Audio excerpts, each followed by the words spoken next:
শেরপুরের নখলায় নিজ বাড়ির আঙিনা থেকে আইয়ুব আলী নামের এক দর্জির গলাকাটা মরদেহ উদ্ধার করেছে পুলিশ। শুক্রবার রাত ১টার দিকে উপজেলার গৌরদার ইউনিয়নে রনিগাঁও গ্রামের পুকুরের পাশে এই ঘটনা ঘটে।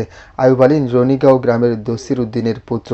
তিনি ২ ছেলে ২ মেয়ের জনক, পেশায় ছিলেন একজন দর্জি। আইয়ুব আলীর ছোট ছেলে রাজন আহমেদ জানান, আমার বাবার সাথে জ্যাঠাতো ভাইয়ের জমি সংক্রান্ত ১৫ দিন ধরে বিরোধ চলছিল। হঠাৎ গতকাল রাতে বাবা বাড়িতে ফিরতে দেরি করছিল, পরে ফোন দিলে তাকে ফোনে পাওয়া না গেলে খোঁজাখুঁজি শুরু করি। এরপর হঠাৎ বাড়ির পেছনে পুকুরে রাত ১টার দিকে গলাকাটা অবস্থায় বাবার মরদেহ দেখতে পাই। আমার বাবারে যখন আমরা সবাই খোঁজার চেষ্টা করি, খোঁজার জন্য বের হই, তখন বেরে আমাদের বাড়ির পিছনে একটা জঙ্গলা ছিল, জঙ্গলার সাথে একটা পাগার ছিল, এবার রাস্তাও ছিল, এবার জঙ্গল ছিল। তখন আমরা সবাই আমাদের চাচাতো ভাই আমার মামা এনে বের হয়েছি খোঁজার জন্য। বের হয়ে আমাদের বাড়ির পিছনে আসছি, দেখি আমার আব্বু জুতা দুই দিকে পড়ে রয়েছে। জুতা দেখে সবাই একটু চমকে গেছি যে আব্বার জুতা এই জায়গায় পড়ে রয়েছে, এবার বাজারের ব্যাক সাইডে পড়ে রয়েছে।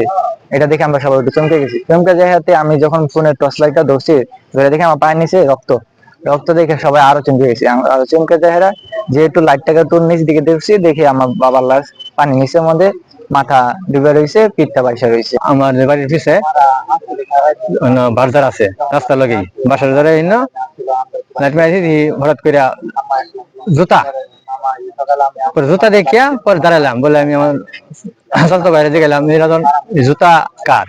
এটা আমার আব্বার জুতা। পরে সাইডে সাইড দিয়ে রক্ত রাস্তার সাথে। পরে লাইট মারছি নিচে পুকুরে, এনে কাকারে দেখা যায়।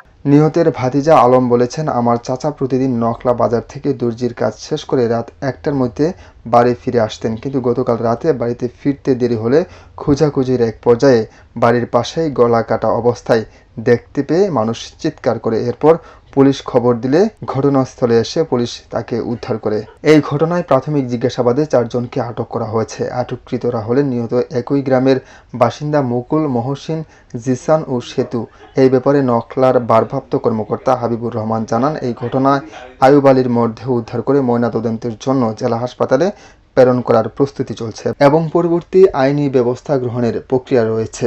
মাহদী হাসান, আমার বার্তা, নকলা।